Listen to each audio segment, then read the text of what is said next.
How do you practice normal face? So same, and the reason I group these two questions together is because there's some similarities there. You know, how do you practice normal face, which is a legitimate skill, by the way. Yes, sir, it is. It's a funny little game. If you haven't heard it, what you do is I used to do this with my kids. I'd line them up, and if they made any expression whatsoever besides just a normal plain face, I'd hit them in the head with the inside cardboard roll up of a wrapping paper. So there's the game, and it's a lot of fun, and we'd have fun doing it. Everyone would laugh. Well, it's also useful as an adult to be able to not show your emotions. So how do you do it? Same thing. Put yourself in stressful situations, and a good one is jujitsu. If you can just like act normal, even when someone's just crushing you, then that's a positive thing. Yes. Like sometimes you and I are rolling. Yes. And you'll be like, "Oh, I felt a sense of urgency." Yes.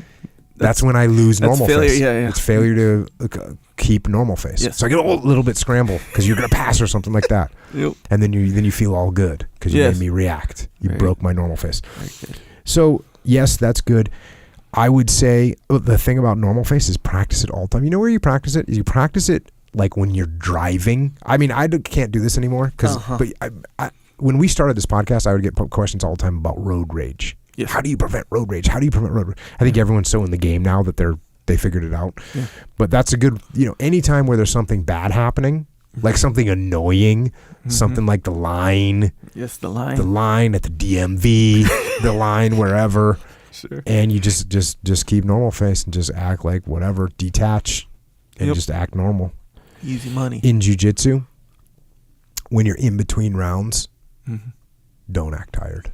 Yeah. That's like I try and maintain that rule all the time. You taught me that. Oh. I don't even know if you meant to teach me that, and I told the story before, but I'd roll with you. It looks like we're going to hear it again.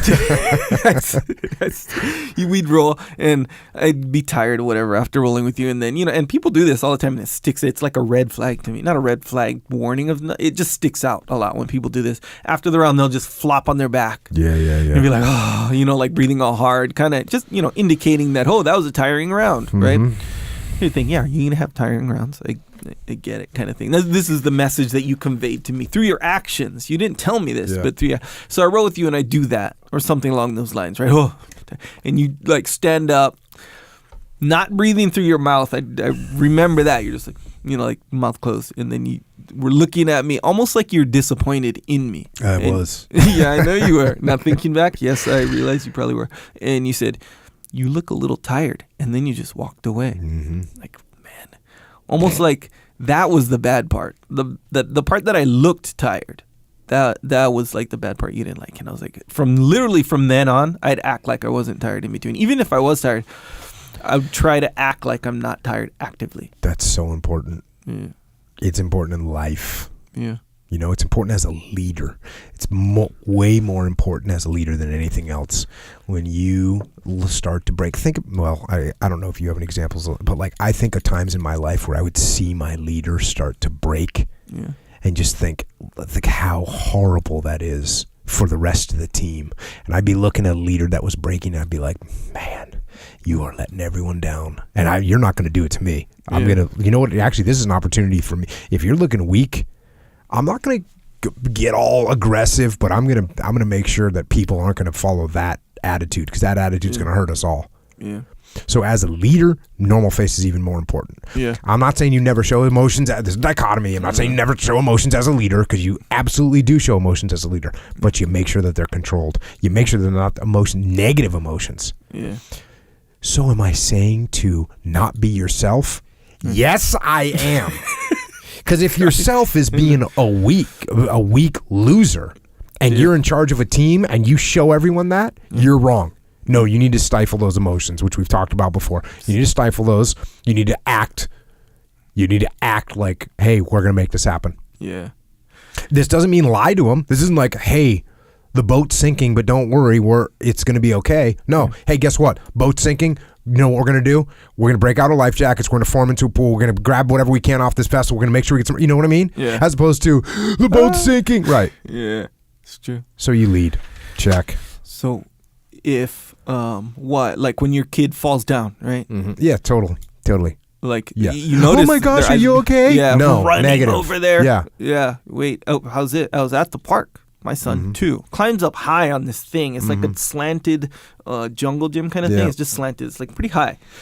Where it's not like so high that he shouldn't be up there. It's not that. But it's high where you got to keep an eye on that thing right there. And sure enough, he takes a step or whatever and he just straight up falls to the ground. And the ground is... the ground was like a bunch of this weird hay kind of stuff. Okay. So it wasn't like concrete, put it that way. But he fell down full on. And the kind of other parents are looking, and my wife is sitting right next to me, kind of far away, maybe. You had to grab her, didn't you? I literally grabbed her, like, dude, don't run over there. Don't you move. And my daughter was there. She's super caring too. So I'm like, I should have grabbed her too, but she was far away. Anyway, so he falls down. Of course, doesn't cry. He's more like surprised and stunned and looking around. Almost with a look on his face like, how should I react right totally now? That's exactly what he's doing. Yeah. And then... you tell him. Yeah. It's all good. Yeah. I mean... tell him how to react. Yeah. So I didn't... I'm sure...